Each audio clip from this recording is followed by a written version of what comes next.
الفوز الکبیر سورہ بروج میں آئی ہے اصحاب الاخدود کے معاملے کہ وہ ایک بادشاہ ہوتا تھا دقیانوس یمن کے کسی سدن عربیہ کے اندر. تو وہ بڑا لمبا قصہ ہے. وہ چاہتا اس کی جو سلطنت کھڑی تھی وہ جادو پہ کھڑی تھی. وہ کھڑے تھے جادو پہ, ان کی سلطنت کھڑی تھی. تو وہ چاہتا تھا کہ میری سلطنت قائم رہے تو میں اپنے ہاؤس کے اندر جادوگروں کی بینچ کو اور سٹرونگ کروں. تو اس نے ایک بچے کو کہا کہ تم جا کے جادو سیکھا کرو, میرا جو خاص سلطنت کا ٹاپ کلاس بلیک میجیشن ہے. تو جب وہ اس کے پاس جانے لگا اور جادو کا علم اس بڑے ماہر نے اس بچے کو, جو بادشاہ کا آگے اس نے جو بھی رتبہ لینا تھا, تو وہ اس کے پاس جاتا اور رستے کے بیچ میں ایک اسے راہب مل جاتا, اور وہ اس دور کا مسلمان تھا اور توحید پر تھا اور موحد تھا. اور سیرت کے باب کے اندر جب ہم پڑھتے ہیں تو جب کانسٹنٹین جو تھا, جو بادشاہ تھا روم کا, جب اس نے عیسائی مذہب کے اندر تحریفات اور بدعات کا انٹروڈکشن کرایا, جو پہلے عیسائیت جو عین توحید پر کھڑی تھی, تو اس وقت اس کمبینیشن کے بعد اس نے موحد عیسائیوں کو وہاں سے باہر نکالا تھا. تو وہ سکیٹرڈ ہو گئے تھے. تو ان میں سے کچھ پرشیا چلے گئے تھے فارس کی طرف, اور ان میں سے کچھ جو تھے وہ یہ سدن یمن کی طرف آ گئے تھے. تو یہ بھی انہی توحید والے دین کا عیسائی تھا جو وہاں پر چھپ کے اپنے توحید کا پریکٹس کر رہا تھا, شریعت اسلام کی اس ٹائم پہ پریکٹس کر رہا تھا جو عیسیٰ علیہ السلام سے آئی ہوئی تھی.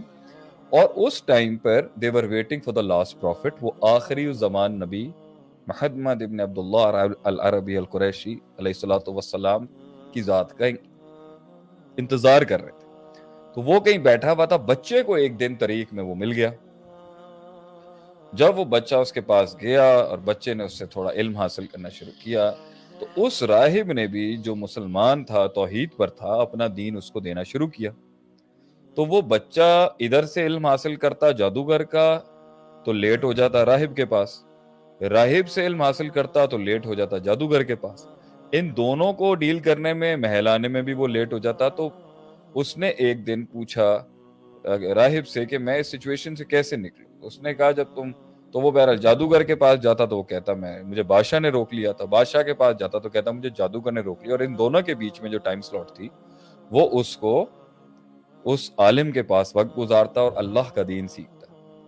بہرحال ایک دن رستے میں حدیث کے الفاظ ہیں کہ وہ ایک بہت بڑی ٹریفک جیم ہو گئی, اور الفاظ جو اس روایت میں نا وہ ہے ایک بہت بڑا جانور تھا جس کی وجہ سے نا وہاں کے لوگ یہاں پا رہے تھے نا. تو اس پر بعض لوگوں نے اس پر یہ لکھا ہے کہ یہ بہت بڑا جانور تھا اس دور کا. تو اس نے اللہ کا نام لیا اور اللہ کے اس میں اعظم کا اس نے کوئی نام لیا جو توحید وہ سے سیکھ رہا تھا, اسماء و صفات کی. تو اور کہا کہ اللہ کے نام سے اگر راہب کا علم ٹھیک ہے تو میں راہب کے علم سے اس کو ہٹانے کی کوشش کرتا ہوں جو توحید ہے, اور اگر جادوگر کا علم ٹھیک ہے تو میں کالے جادو سے اس کو ہٹانے کی کوشش کرتا ہوں. اس نے اللہ کا نام لیا اور وہ جانور ہٹ گیا. تو اس کا علم اب یقین کی کیفیت تک پہنچ گیا. یہ قصہ جب اس نے راہب کو سنایا اور راہب نے یہ سمجھا کہ بھائی اب اس کی توحید اور اس کا عقیدہ اتنا راسخ ہو چکا ہے کہ یہ اللہ کا نام لیتا ہے اور کام ہو جاتا ہے. توحید کی اتنی پاور اس کے عقیدے میں آ چکی ہے, اب اس پر امتحان آئے گا. ام حسبتم ان تدخلوا الجنۃ ولما یأتکم مثل الذین خلوا من قبلکم مستهم البأساء والضراء وزلزلوا حتى يقول الرسول والذین آمنوا معه متى نصر اللہ. اللہ کہتا ہے, فرماتا ہے قرآن میں, کیا تم نے یہ گمان کیا ہے کہ تم لوگ ایویں جنت میں چلے جاؤ گے ایسے ہی, اور تمہارے اوپر وہ نہیں آئے گا جو زلزلے اور بڑی بڑی بلائیں جو بھیجی ہم نے تم سے پہلے لوگوں پہ, اور اس حد تک کہ وہ لوگ کہہ بیٹھے کہ مدد کب آئے گی. لانگ سٹوری شارٹ عدیل زئی, جب وہ بچے نے یہ بات بتائی تو راہب نے کہا اب تجھ پر امتحان آئے گا, جب نام آئے گا نا تو مجھے نہیں بتانا, میرا نام مت لینا کہ تم مجھ سے ملتے. ایسا ہی ہوا. وہ محل میں ایک دن کچھ لوگ بیمار تھے, اس نے اس بیمار کا علاج کیا, اللہ کے نام سے علاج کیا, اللہ نے اس کو شفا دے دی. بادشاہ کو پتا چلا بھئی یہ تو بڑا پاورفل ہو گیا. تو بادشاہ نے اس بچے سے جب بات کی تو پتا چلا, اس کے منہ سے نکل گیا کہ یہ تو بادشاہ نے کہا کہ تیرے اس کالے جادو کی وجہ سے بڑی ترقیاں ہو رہی ہیں تیری. اس نے کہا نہیں, میرے کالے جادو کی وجہ سے نہیں, میں نے یہ صحیح کیا, یہ اللہ کی مدد سے, اللہ کے حکم سے اور اللہ کے علم سے ہوا ہے.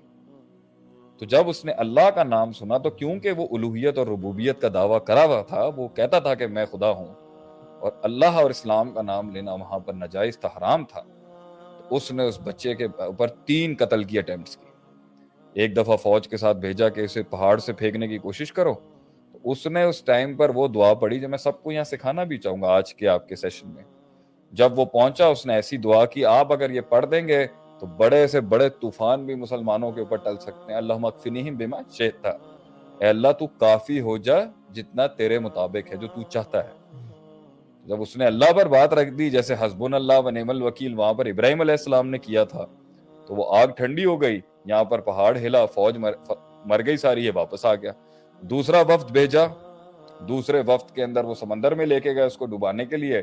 جب وہ پانی کی کشتی میں گئے اس نے پھر یہ دعا پڑھ دی, اللہم اکفنیہم بما شئت, اللہ تو کافی ہو جا جتنا تو چاہتا ہے, جتنا تیرے لائق ہے, جتنی تیری شان ہے. پانی میں تو گیا نہیں آئی, سب مر گئے, وہ پھر واپس آ گیا.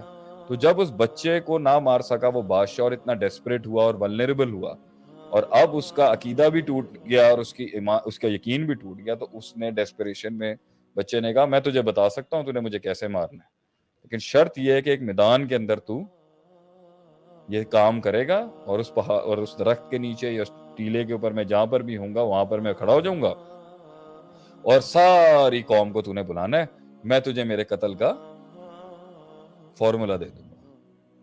ساری قوم آ گئی وہاں, وہ ساری قوم جس میں اللہ کا نام لینا جرم تھا, جہاں اس نے اپنے اللہ ہونے کا دعویٰ کیا ہوا تھا. تو اس نے یہاں پر اس کو بتایا کہ اب جب سب آ گئے تو اس نے کہا کہ اب تو نے یہ کلمات پڑھنے, بِاسْمِ رب ھذا الغلام, یا کما قال النبی صلی اللہ علیہ وسلم, کہ میں اس غلام کے, اس بچے کے رب کے نام سے تجھ پہ تیر چلا دوں. تو جب دقیانوس کے اپنے منہ سے اللہ کا نام نکلا, تیر نکلا اور وہ بچہ شہید ہو گیا, اس کی کنپٹی پہ لگا, تو قوم نے دیکھا کہ اصل رب تو اللہ ہے, یہ نہیں ہے. پوری قوم مسلمان ہو گئی. اللہ اکبر کبیرہ. جب پوری قوم توحید پر آئی اور شرک کو چھوڑ گئی تو اس نے دیکھا یہ تو گیم ہی الٹی ہو گئی, یہ تو اپنی شہادت دے کے پوری قوم کو دین حق پر لے آیا. تو اس نے ٹرینچز کھدوائیں, حدود, سورہ بروج اس لیے نازل ہوئی تھی, اس نے ٹرینچز اور ڈچز کھدوائیں, اور یہ مشہور ترین واقعہ ہے جو عرب میں بڑا معروف رہا, اور اللہ نے قرآن میں بھی اسے نازل کیا. تو اس نے ان ڈچز میں آگ جلوائی, اور اس نے سب کو کہا اگر تم نے اسلام کو نہیں چھوڑا تو میں تمہیں زندہ جلا دوں گا. سب کے سب ایک ایک کر کے ان ٹرینچز میں اترتے گئے, وہ جلاتا گیا, مسلمان جلتے گئے, بھنتے گئے, جلستے گئے اور شہید ہوتے گئے. ایک عورت اس ٹائم پر آخری وقت اپنے بچے کے ساتھ چھلانگ لگانے سے پہلے تھوڑی سی پریشان ہوئی. تو کہتے ہیں نا 3 بچے معجزے کے طور پر بولے تھے, ایک عیسیٰ علیہ السلام, دوسرا یہ بچہ, اور تیسرا ایک اور بچہ ہے حدیث میں آتا, جنہوں نے اس وقت معجزے کے طور پہ بولا تھا جب کوئی نہیں بول سکا تھا. تو موسیٰ علیہ السلام تھے, عیسیٰ علیہ السلام, عیسیٰ علیہ السلام تھے. تو اس بچے نے اپنی ماں کو کہا گھبرا نہیں, تو حق پر ہے. تو وہ بھی گئی اور وہ شہید ہو گئے. سارے کے سارے, اب آپ کے سوال کا جواب جو اتنی بڑی کہانی کے بعد آ رہا ہے وہ ہے, سارے مسلمان فوت ہو گئے, سارے مسلمان شہید ہو گئے. سلطنت دقیانوس کی قائم رہی. دشمن جو اس کے دشمن تھے مسلمان, جن کو وہ اپنا دشمن سمجھتا تھا, وہ صفحہ ہستی سے ختم ہو گئے. مال بھی ختم, دولت بھی ختم, رتبہ بھی ختم, زندگیاں بھی چلی گئیں, اولادیں بھی جل گئیں, زندگی کا عیش ہی ختم ہو گیا, موت آ گئی, جوانیوں میں لوگ مر گئے. تو آج کے آپ کے سوال کے مطابق کہ کیا جو لوگ دنیا میں کام نہیں بنا سکے, نام نہیں بنا سکے, پیسہ نہیں بنا سکے, رتبہ نہیں بنا سکے, مقام نہیں بنا سکے, کیا وہ ناکامیاب ہیں؟ اللہ نے یہاں پر پوری قوم جھلس کے جل گئی اور شہید ہو گئی، تو تب یہ الفاظ بولے ذالک الفوز الکبیر، ذالک الفوز الکبیر، it is just not a success, indeed it's a great success، کیونکہ ان کے جسم، یہ جسمانی دنیا جل گئی مگر ان کا نظریہ امر ہو گیا، ان کا نظریہ زندہ رہ گیا۔